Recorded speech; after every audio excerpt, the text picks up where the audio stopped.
Bienvenidos a Inteligencia Educativa, el podcast de UNOI que explora la intersección entre la educación, el presente y el futuro.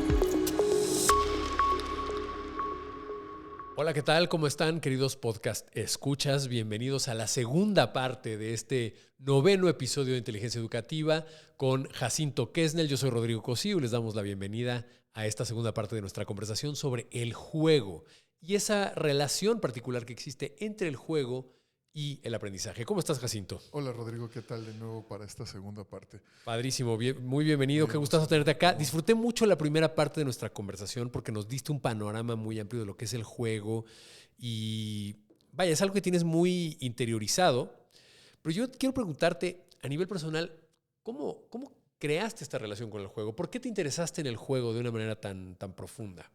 Fíjate que, como muchos, cuando me preguntaban de niño qué quería trabajar de grande, yo decía, pues algo con muchos juegos y juguetes, ¿no? Y si se burlaban de mí. Yo sé que mis papás son antropólogos, ¿eh? Y de todos modos... Les causa un poco de risa. Pues sí, o sea, ¿cómo te le vas a tomar en serio un niño diciendo eso, no? Y lo entiendo. pero sí, de cierto modo le fui neceando. Y en algún momento todas las profesiones que se me antojaban era porque las veía como un espacio como con muchos juguetes, ¿no? En algún punto quise ser dentista, muy niño. Y para mí ser dentista era como de, ay, pues tienen muchos juguetitos, muchos aparatitos padres, ¿no? Claro. Después, más grande, quise hacer investigación biomédica. Y yo decía, es que un laboratorio de investigación biomédica es como esta cosa deliciosa llena de aparatos y mediciones frascos y tubos y cosas, ¿no? Y bueno, ya estaba en la prepa, medio sabía de qué iba el rollo, pero igual era como, pues ahí hay muchos juguetes. Claro. Y sí creo que, digo, si bien no te estoy respondiendo del todo a la pregunta, desde ahí hay una relación entre lo que uno va decidiendo de lo que quiere trabajar o le gustaría hacer, aunque no se dedica a eso. Y creo que cierta diversión o cierto placer que te da el juego también, ¿no? Como que hay una relación ahí. Jugar sí tiene una relación muy profunda con el placer. Sí, la diversión es este placer que se obtiene de jugar. Tengo un poco de curiosidad, perdona que te interrumpa aquí. Okay. Me da curiosidad cuando te preguntaron y tenías 5 años y tú dijiste algo con muchos juegos y juguetes. ¿Recuerdas a esa edad cuál era tu juguete favorito? ¿Tenías un juguete favorito? Es una buena pregunta. ¿Alguno que recuerdes de aquella época, de cuando eras muy pequeño? Sí, recuerdo varios, ¿no? En particular, creo que de lo que más me gustaban, sí eran mucho cochecitos, muñecos, ¿no? Okay. Porque con esos construyes ahí de repente también historias. Sí, obviamente, un poquito más grande mi Atari, ¿no? Que nos compraron. Y también mucha de mi relación con la computadora y mi entrada a la cultura digital. Incluso a los 11 años yo estaba programando en BASIC porque me dieron un Atari que tenía un teclado y podía programar en él, ¿no? Wow. Y creo que mi historia es la de muchos, ¿no? De repente, pues tu primera entrada con la computadora es jugar con ella. Pero fuera de eso, es chistoso, fíjate, te voy a contar una anécdota. Esta no la hablo mucho. Pedí de Navidad a Santa Claus una caja de herramientas. Ok. Porque para mí un martillo, un pequeño serrucho, unas pinzas eran como juguetes bien sofisticados, ¿no? Y se relaciona mucho con lo que dices del dentista o del laboratorio biomédico, ¿no? Tenía muchos utensilios que podías utilizar de diferentes formas, ¿no? Sí, y a pesar de que estaba chiquito y quizá fue un poco irresponsable por la edad, no tenía yo 6 años, yo creo que tendría como 8 o 9 cuando pedí la caja de herramientas, pero igual niño muy pequeño. Y sí me la compraron, ¿eh? Pero real, no de juguete. Real, no de juguete. O sea, traía un serruchito real y así. Todo real. Wow. ¿No? Y hasta unos ganchos para jalar una camioneta y cosas wow. así. Sí, okay. Objetos. Y justo creo que va muy por ahí, ¿no? O sea, de repente la relación con las herramientas, la relación con el trabajo puede ser muy desde ese placer de jugar también. Y es algo que deberíamos estar buscando. Si no lo tenemos, buscarlo y a ver si lo encontramos, ¿no? Ese pequeño placer o esas actividades o esa relación con los objetos como más de juego, como que ver a tus herramientas un poquito más como juguetes. Claro. Pienso que sería muy positivo. Hablábamos de eso un poquito con lo de mi tesis de doctorado, ¿no? Uh-huh. Que lo que estoy hablando ahorita es el software con el que trabajamos artistas y diseñadores puede ser muy intimidante, porque es una gran caja negra, ¿no? Está haciendo todas estas cosas detrás. Nadie le entiende, ¿no? Híjole, más ahora con lo de inteligencia artificial dices, ay, está haciendo ilustraciones casi terminadas a partir de texto, qué miedo. Pues sí, pero sí hay que tomárnoslas un poco más, o sea, quitarles un poquito la seriedad, dar este paso atrás, verlas desde este metajuego, ¿no? Uh-huh. Como que ya no meternos en el juego que ese juguete o esa estructura, ese sistema implica, dar un pasito atrás y decir, bueno, esto tiene estas mecánicas, ¿no? Podría estar haciendo estas cosas diferentes o no, pero por lo menos reconocer cuáles son las mecánicas de juego que están operando y te vuelves a meter a ese juego, ¿no? Que el ejemplo que me ponías hace rato del cofre del auto, ¿no? Puedes levantar el cofre del auto y no necesitas ser un mecánico. Si le dedicas el suficiente tiempo y esfuerzo a entender cómo funciona el motor, lo vas a acabar entendiendo porque tiene una cierta lógica. Porque es muy transparente, y es muy transparente. Sí. O sea, los fluidos, cómo fluyen de un punto A a un punto B, se puede ver, los tubos, etc. Y con que alguien te explique un poco, lo acabas entendiendo. Pero el software, que es código y todas estas cosas, de pronto me decías que hay desarrollos, ni siquiera ya no nos metamos en inteligencia artificial, hay desarrollos, programas de diseño, que incluso la empresa que los comercializa no los comprende del todo porque los ha construido sobre arquitecturas previas y Exacto. Es todo un tema complejo ahí, ¿no? Sí, hay software tan robusto que muchas partes de ese software las compraron empresas más pequeñas o que se desarrollaron hace décadas y se sigue trabajando como sobre implementaciones más y más complejas del mismo programa. Se reescribieron partes, pero no necesariamente todo. Uh-huh. O es software que hacen entre 1,500 personas, ¿no? Como los engines de videojuegos, los motores para hacer videojuegos, 2,000 personas trabajando detrás del motor. Cada una entiende muy bien su parte, pero nadie no entiende la totalidad. Eso nos habla de un nivel de complejidad. Vivimos en un mundo complejo que está potenciado por herramientas complejas, ¿no? Pero bueno, recuperemos la idea del juego en el aprendizaje. Sí, y aquí en esta idea de juego y aprendizaje es que va de lo mismo. Jugar sobre un tema, uh-huh. Ya viéndolo a nivel temática, o enfrentarnos a un proceso de juego que refleja procesos distintos que no necesariamente son de juego, no, debería implicar un entendimiento más profundo. Fíjate que voy a hacer un juego de palabras. A ver, venga. El juego, de entender el juego y rejuego de los elementos que están ahí comprendidos, o sea, de los elementos que están interactuando. Es decir, yo tengo un proceso bien complejo de ventas en mi empresa, uh-huh.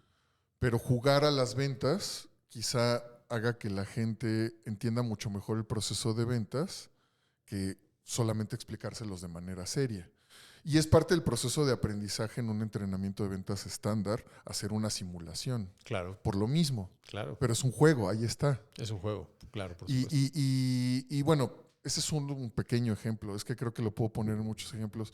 No solamente es lo temático, o sea, lo podemos hacer pasando los temas y que la gente se familiarice con esos temas a través del juego, o procesual, que sería vamos a meternos a los procesos y estos otros procesos reflejan en otra escala quizá o en un ambiente controlado que es de juego, los procesos de lo que queremos aprender a nivel más complejo. Okay. Primero juego a la química con mi jueguito de química y después quizás sea un científico que trabaja en un laboratorio químico más complejo. Dijiste juego de química y todos pensamos en la marca sin decirla. Sí, fíjate. Pero es que es natural. Totalmente natural. Es natural. Juegas con el jueguito de química, exploras, haces estos experimentos muy guiados, muy de receta. Claro. Pero el proceso de aprendizaje es así. Si hablamos de aprendizaje, normalmente, para muchas cosas complejas, lo primero es seguir una receta muy armada. Luego justamente empezar a jugar, fíjate, con esa receta, improvisar pedazos de esa receta y eventualmente estar generando tus propias recetas. Claro. Pero en todos esos brincos, en esos dos brincos, ¿no? Entre ese primer paso que decía el segundo, que ya es empezar a cambiar algunos elementos, y el tercero, que es hacer tus recetas desde cero. Uh-huh. En esos dos grandes brincos, pues las mecánicas y las dinámicas de juego tendrían que ser muy naturales al proceso de aprendizaje. Claro. Y se pueden meter en muchos niveles, ¿no? Muchos hablan de gamificación, Exacto. pero sí quiero resaltar ahí, por ejemplo, yo creo que la gamificación es solamente una de muchísimas respuestas posibles a introducir aspectos de juego en las mecánicas de aprendizaje. De hecho, creo que un malentendimiento generalizado de la gamificación le ha hecho mucho daño a la gamificación misma, porque muchas veces la gente que se dedica a gamificación y que igual y no está tan metida, ¿no?, en el tema de juego, que lo aprendió como un diplomado, alguna cosa extra, aprende la gamificación como voy a barnizar con elementos de juego esta otra cosa que no es juego. Que es rígida, estructurada y no tiene ningún elemento de creatividad lúdica en ello. Sí, y se queda en un ejercicio chato y superficial Claro. de hacer que eso parezca juego.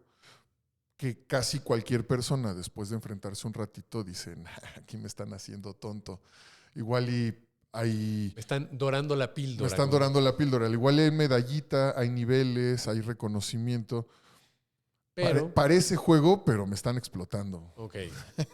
O sea... Claro, parece juego, pero no es un juego. Pero Y no esto lo... pasa mucho en los entornos adultos, me imagino. Pero Sí. me gustaría que nos vayamos un poquito a los entornos escolares. Pero también en el entorno escolar. O sea... Ok. Es muy difícil que hagas tontos, sobre todo creo que es más en el entorno escolar. Creo que es muy difícil hacer tontos a los niños sobre qué es juego y qué no. Claro, puedes engañar mejor a un adulto. Engañas creo que más fácil a un adulto en ese sentido. Claro. Al niño tú le dices, tengo esta cosa aburridísima, es un juego bien divertido, diviértete con él y van a decir, no, esto está aburrido, no pasa. No hay manera. Entonces, por eso digo que la gamificación, no estoy diciendo que sea una cosa mala, que corre mucho riesgo de estar mal implementada. Totalmente. Hay que tener mucho cuidado a la hora de implementarla. Yo sí creo que es muy importante conectar con profesionales que se dediquen a eso. Ok. O convertirnos nosotros en profesionales de eso, pero no tomarlo a la ligera. Para hacerlo bien. No tomarlo a la ligera, ¿no? Como de, ay, medio leí un libro de gamificación, los primeros capítulos, ya puedo hacerlo. No es tan sencillo. Ok. ¿No? Y fuera de la gamificación, porque también, de nuevo, la gamificación es muy famosa, pero es un pedacito, una opción. Sí, es una ramita, ¿no? Del todo el tronco grande que puede significar cómo utilizar el juego en el aprendizaje. Sí, ¿no? yo creo que otra línea muy, muy clásica y que creo que también soy muy abogado de esta, y también es muy difícil implementarla así nomás, pero se puede, es la de los juegos aplicados. Ok. En los juegos aplicados tú reconoces un juego que ya está hecho, que ya diseñó alguien, incluso que tus alumnos ya juegan, Okay. y te lo llevas al espacio de aprendizaje, digas el aula, por ejemplo, para desarrollar una habilidad, una competencia, un conocimiento específico dentro del aula. Pero ese mismo juego que ya existe. Ok. ¿Me puedes poner un ejemplo? Sí. De hecho, este ejemplo me gusta mucho porque es un juego que normalmente diríamos es nocivo en un entorno de aprendizaje. A ver, venga. Y este viene de unos amigos argentinos, ¿no? Ahí me lo platicaba Alejandro Iparraguirre, que está trabajando este tipo de proyectos allá. Grand Theft Auto en el aula, ¿no? Y tú dices, ay, Grand Theft Auto es el juego... enseña a los niños a ser gángsters. No debería estar en un espacio. El juego vetado en la escuela por excelencia. Por excelencia. ¿No?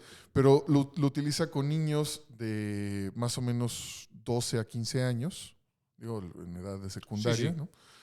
Para enseñarles cultura vial. Okay. Entonces, les dice, bueno, ¿saben jugar Grand Theft Auto? Los que no, pues más bien los que sí le explican a los que no. Okay. Grand Theft Auto no lo vamos a explicar en clase. Vamos a explicar las reglas de cómo vamos a usar Grand Theft Auto en clase. Podemos jugar Grand Theft Auto en clase, pero tenemos que cumplir estos parámetros adicionales. El reglamento de tránsito. Tal cual es, juega Grand Theft Auto, pero cumple el reglamento de tránsito. Es dificilísimo. Claro. Y para los morros, las morras, es complicadísimo estar pensando en el reglamento de tránsito mientras juegan Grand Theft Auto, porque el propósito del juego normalmente es otro. Es completamente lo opuesto, ¿no? Pero bueno, de que se convierte en un aprendizaje significativo, él tiene por ahí, digo, ya si los quieren después los compartiremos, pero hay medición. Okay. O sea, hay medición de que esa experiencia que estoy platicando se estudió y funcionó. Tocas un tema muy importante. Entonces, me gustaría que, ya que tocas el tema de Grand Theft Auto, que es un videojuego sumamente controversial y polémico por razones obvias. Algunos dicen que incita a la violencia, en fin, convierte a los chicos en gángsters, etcétera. Hay gente que llega a ese extremo de afirmación. Pero bueno, no nos vamos a meter ahí. Yo creo que es tan fácil aprender a ser gángster jugando Grand Theft Auto como aprender a pilotar un caza jugando Exactamente, ¿no? un videojuego de aviones. Totalmente. ¿No? Pero bueno, hay mucha gente que se Sí. en fin, Sí. tocas un punto importante, el rol del videojuego en la educación, en la escuela. Acabas de poner un gran ejemplo. Sí. ¿Tienes otros o tienes alguna opinión? ¿Cuál es tu postura en torno a la utilización de los videojuegos? Sé que tú en particular tienes una afinidad especial por los videojuegos porque los jugaste de chico. ¿Cuál es tu opinión? ¿Cuál es tu postura en torno al rol del videojuego en la escuela? ¿Qué opinas de eso? Fíjate, sí, es complejo. Pero bueno, creo que hay por lo menos 4 niveles. Fíjate, me fui de las reglas de 3. 4 niveles donde creo que el juego en la escuela tiene un rol prominente. Que desde la perspectiva de docentes y directivos tendríamos que reconocer, independientemente de que estemos a favor o no de ese rol. Fíjate también lo que digo, por lo menos reconocer que lo tiene. Y el primero va de la mano de lo que comentábamos hace rato, la socialización entre alumnos. Entonces, los juegos y videojuegos, por supuesto, que están jugando nuestros alumnos de todas las edades, van a ser parte fundamental de la forma en la que socializan entre sí. Sí o sí. Claro. Por más, o sea, querramos meter mano como profes, no jueguen eso, está prohibido en la escuela. Lo van a jugar en otro momento. Es parte de lo que les está haciendo conectar entre ellos. Los juegos que juegan tus compañeros es el que quieres jugar porque no te lo quieres perder. Porque quieres conectar además con ese Aparte, compañero. están construyendo la parte social. Claro, ¿no? claro, totalmente. Yo diría que esa es una de las dimensiones que no podemos ignorar. Otra sí va sobre lo de ese placer que hablaba, el placer de jugar y la conexión con el aprendizaje. ¿No? A veces cosas muy complejas, si las jugamos, nos entran mucho más fácil como conocimiento, como aprendizaje significativo, ¿no? Como conocimiento asentado. O sea, incluso generar metacognición, esta cosa de relacionar conocimientos, a veces es mucho más fácil en un entorno lúdico que en otros espacios, por el placer que implica jugar, ¿no? Claro. Entonces, poner retos de ese tipo en el aula, poner actividades de juego en el aula, pues debería ser muy natural. Pero dependiendo de lo que estamos enseñando, va a ser un reto más corto o más largo, ¿no? O sea, sí creo que hay temas en los que pensar en un juego que te ayude a aprender eso es mucho más difícil que en otros temas. Entonces, tendríamos que más o menos ahí elegir, ¿no? Ok. Otro ángulo que yo digo que ahí tendríamos que estar reconociendo también como algo importante es el tema de los procesos, ¿no? Entonces, digo, va un poquito de la mano con el otro, pero sí, muchos procesos culturales, y aquí es donde hablo de la cultura, muchos procesos culturales pueden ser simulados como procesos de juego. Entonces, lo lógico es que todo lo cultural, y ahí sí es un montonal de cosas, lo podemos jugar primero con los alumnos y después desarrollarlo de otro modo. Claro. ¿No? Y eso se hace con mucha naturalidad en muchos, ¿cómo se dice?, entornos pedagógicos, pero hay otros a los que les cuesta más trabajo. Si estás en educación muy de la tradición prusiana, lasallista, como de todo mundo aprende lo mismo al mismo tiempo, a veces va a ser más difícil. Y ni ahí, ¿eh? O sea, aún ahí puedes hacerte actividades de juegos dentro del aula. Okay. Otro aspecto que yo reconocería como algo diferente, que sí tenemos, es separar la idea de juego y juguete. No son exactamente la misma cosa. Un juguete es un instrumento que puede servir para el juego, ¿no? Exactamente, es un objeto. Es un objeto. Real o virtual, ¿eh? Sí, claro. Con el que te propone juego, un juego, pero no es un juego en sí mismo. El juego es ya la construcción mental que tú haces a partir de esa interacción. Sí, ¿no? sí, pero también con todo sentido, los juguetes pedagógicos pues son un objeto de aprendizaje importantísimo. Claro. Me estaba faltando mencionarlo, ¿no? Claro.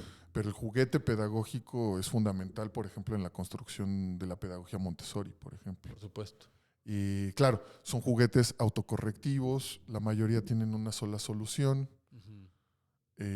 Pero a veces están muy bien para cierta edad y para desarrollar ciertos conceptos, que es la idea también. Claro. lo digo como egresado de educación Montessori, pues a mí sí, siento que sí me funcionó hasta ese punto, ¿no? Claro. Esa parte de la conexión con el juguete. Okay. Y la quiero separar de la conexión con el juego porque el juguete en su naturaleza es otra cosa, ¿no? Okay. Y la última, que también va un poquito de la mano y se parece, es la del rompecabezas, el problema. Cuando tenemos esta gran pregunta que no conocemos la solución, y eso va desde la habilidad investigadora de los niños, ojo, estoy hablando de niños, no de adultos, hasta, pues sí, una actitud más lúdica al respecto, ¿no? Como pensarlo como un rompecabezas, como un rally, como esta gran pregunta que como grupo tenemos que resolver. A veces es mucho más natural hacerlo de dinámicas de juego y siento que a veces nos falta como docentes, yo mismo peco de eso, reconocer que podríamos haber hecho una mecánica de juego ahí que no hicimos, ¿no? O sea, o darle un sentido más lúdico desde cómo lo manejamos o cómo lo enmarcamos en el espacio de aprendizaje. Muy Tirar bien. una duda así puede ser desde cómo se transmite la información, mucho más lúdico. Y no deja de ser una experiencia de aprendizaje significativa sobre algo serio, ¿no? Claro. Oye, nos estamos acercando al final, Jacinto. Me gustaría que, no sé, dejaras a los directores y los líderes educativos que escuchan este podcast quizá con un par de reflexiones. Por una parte, acabas de hacer una y en palabras menos acabas de decir, podemos ser más lúdicos. Sí. En la escuela, podemos ser más lúdicos en el aula, podemos ser más lúdicos en el proceso de aprendizaje. Me gustaría, para el director que toma en serio esas palabras, ¿qué le recomendarías? ¿Una lectura, un documental, una película? ¿Qué le puedes recomendar? Todo, no. Fíjate, yo les recomendaría, voy a recomendar dos cosas, un libro y un juego. Venga, ¿Te parece? me parece perfecto. El libro que creo que deberían leer, bueno, más allá del que comentamos, del Homo Ludens de Johann Huizinga, una cosa un poquito más contemporánea, sería el de Ludoliteracidad de José P. Sagal. Ludoliteracy está en inglés. No estoy muy seguro de que esté traducido al español, quizás sea un obstáculo para algunos. Es una lástima también. La verdad es que este tema de estudios sobre el juego, ojo, no teoría del juego, estudios sobre el juego, porque teoría de juegos es una cosa de matemáticas y nos ganaron el nombre, nada más por eso. Pues es muy nueva y la mayoría de la literatura es de los últimos años, entonces pues no toda está traducida a todos los idiomas, pero ese libro, Ludoliteracy de José P. Sagal, habla de la alfabetidad lúdica y de la penetración y estrategias específicas para meter el juego en el aula. Okay. Entonces yo creo que ese es el libro que tendrían que estar checando. ¿Y el juego? Más allá de los grandes clásicos. Y el juego, un gran ejemplo, ¿no? Que es un juego muy viejo, pero que tiene iteraciones nuevas. Lo siguen editando, sigue teniendo versiones para celular, para consolas grandes y todo. ¿Dónde está Carmen Sandiego? Okay. Es una franquicia, en realidad, de juegos, no es un solo juego. Pero en general, como franquicia, creo que demuestra cómo puedes vincular el aprendizaje con las actividades lúdicas con mucha facilidad, ¿no? Tiene muchas cosas que hasta podemos tomar de ejemplo y hacerlas en el aula sin que sea videojuego, ¿eh? Okay. O sea, como este tema de, bueno, quienes hayan jugado el juego lo sabrán, pero lo repito rápido, el juego trata de una ladrona de arte, ¿no? Carmen Sandiego, y tú eres un detective buscando a Carmen Sandiego, que está ladrona de arte. Entonces aprendes de historia universal, aprendes de historia del arte, aprendes de geografía, aprendes muchísimas cosas buscando resolver ese problema. Entonces yo creo que mucho de lo que hay en todos esos juegos nos puede servir para cómo transmitimos conocimiento en el aula, aunque no lo hagamos como videojuego. O sea, igual y no está en nuestras manos hacer un videojuego de esa categoría. Totalmente no. Pero lo podemos transmitir, o sea, podemos hacer ese tipo de actividades sin videojuegos, sin computadora. Internalizar los mecanismos del videojuego. Yo creo que ahí hay muchas. Obviamente, como lo decía, todos los juegos son educativos. Sería como la tercera recomendación. Jueguen juegos. Los que tengan hijos, jueguen juegos con sus hijos. Por favor, háganlo. Háganlo, porque si no luego pasan cosas raras con los niños. Ya sabemos que tenemos que jugar con nuestros hijos. Tenemos que jugar con ellos, por supuesto.